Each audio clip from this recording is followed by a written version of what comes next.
Riya south Indian hotel. നമ്മൾ ഉത്തരേന്ത്യയിൽ എവിടെ പോയാലും ഒരു സൗത്ത് ഇന്ത്യൻ ഹോട്ടൽ കാണാൻ പറ്റും. മലയാളി കടയാണ്. ഹരിയാനയിലുണ്ട്. നമസ്കാരം. ഇവിടെ കേരള വിഭവങ്ങളൊക്കെ കിട്ടും. കേരളത്തിലെ എല്ലാ ഐറ്റങ്ങളും നമ്മുടെ കടയിൽ കിട്ടും. എന്താണ് സ്പെഷ്യൽ? സ്പെഷ്യൽ എന്ന് പറയുന്നത് കേരളത്തിലെ കപ്പ, ഏത്തക്ക, ഈ ഐറ്റങ്ങളാണ് മെയിനായിട്ട് സ്പെഷ്യൽ മലയാളികൾക്ക്. ഈ ഏരിയയിലുള്ള ഏക കടയാണ്. ഏക കട. ചേച്ചി പോലെ നാട്ടിൽ പത്തനംതിട്ട കുറെ കൊല്ലം ഇവിടെ ഇപ്പൊ 16 കൊല്ലമാവുന്നു. 16 കൊല്ലായി. എങ്ങനെയുണ്ട് ഹരിയാന?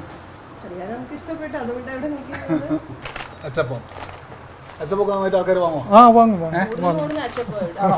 കൂടുതൽ അച്ചപ്പാണ്. ചെമ്മീൻ നല്ല വലുപ്പമുള്ളത്. എന്ത് വിലയുണ്ട് ഇവിടെ?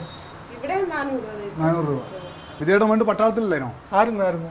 ഇവിടെ ഒരുപാട് ആൾക്കാർ പട്ടാളത്തിലെ ജോലി തോന്നുന്നല്ലേ? ഹരിയാനയില് നമ്മുടെ നാട്ടിൽ എന്ന് പറഞ്ഞാൽ ഗൾഫിലാണ് ഏറ്റവും കൂടുതൽ ആൾക്കാരുള്ളത്. ഇവിടെ എല്ലാ വീട്ടിൽ നിന്നും മിലിറ്ററിയിലാണ് ജോലി കുറവാകും. തൊഴിലില്ലായ്മ ഭയങ്കര ഒരു പ്രശ്നമായിട്ട് ഇപ്പൊ നിൽക്കുക. സിറ്റിയിലൊക്കെ കുഴപ്പമില്ല, സിറ്റിയില് എല്ലാ പാർട്ടിക്കാരുമായിട്ടും സപ്പോർട്ടുണ്ട്. പക്ഷെങ്കിൽ ഇപ്പം ഗാവിലൊക്കെ അവർക്ക് ഈ ഇത്രയും നാളത്തെ പാർട്ടി ഒന്ന് ചേഞ്ച് ചെയ്യണമെന്ന് അവരുടെ മനസ്സിൽ എല്ലാരും കൂടെ കൂടി അങ്ങനെ ഒരു ഫീൽ ഉണ്ടോ? ഫീല് നടന്നുകൊണ്ടിരിക്കുക. അതായത് ബിജേട്ടൻ പറയുന്നത് നഗരങ്ങളിലൊക്കെ ആൾക്കാർ കുറെയൊക്കെ BJPന്റെ കൂടെ, ഗ്രാമങ്ങളില് കോൺഗ്രസിന്റെ കൂടെ നിൽക്കുന്നു എന്നുള്ളതാണ് ഇപ്പം നമ്മൾ കാണുന്നത്.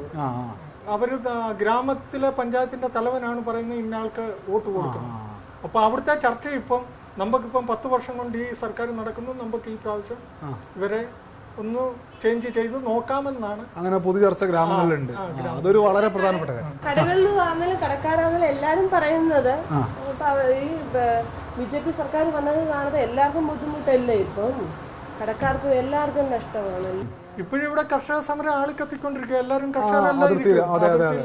അവിടെ ഇരുന്ന് ഇരിക്കുകയാണ്. ഹരിയാനയിൽ നമ്മളിങ്ങനെ സഞ്ചരിച്ചുകൊണ്ടിരിക്കുമ്പേ കർഷകര്, അതല്ലെങ്കിൽ തൊഴിലാളികള്, ഇടത്തരം കുടുംബമൊക്കെ വലിയ പ്രതിസന്ധിയിലൂടെ കടന്നു പോകുന്നു തോന്നിയിട്ടുണ്ട്. അപ്പം ബിജുവേട്ടനോടും ഒക്കെ സംസാരിക്കുമ്പോൾ, അല്ലെങ്കിൽ ഇവിടുത്തെ മലയാളികളോടോ അല്ലെങ്കിൽ ഇവിടുത്തെ മറ്റാളുകളോടൊക്കെ സംസാരിക്കുമ്പോൾ ആ പ്രതിസന്ധിൻ്റെ ആഴം മനസ്സിലാകുന്നുണ്ട്. അതുകൊണ്ട് തന്നെ ശക്തമായ മത്സരം ഇവിടെ ഹരിയാനയിൽ നടക്കുന്നു എന്നാണ് മനസ്സിലാക്കാൻ കഴിയുന്ന കാര്യം. എന്തായാലും ജനങ്ങൾ വിധി എഴുതാൻ പോവുകയാണ് നാളെ 8-ാം തീയതി.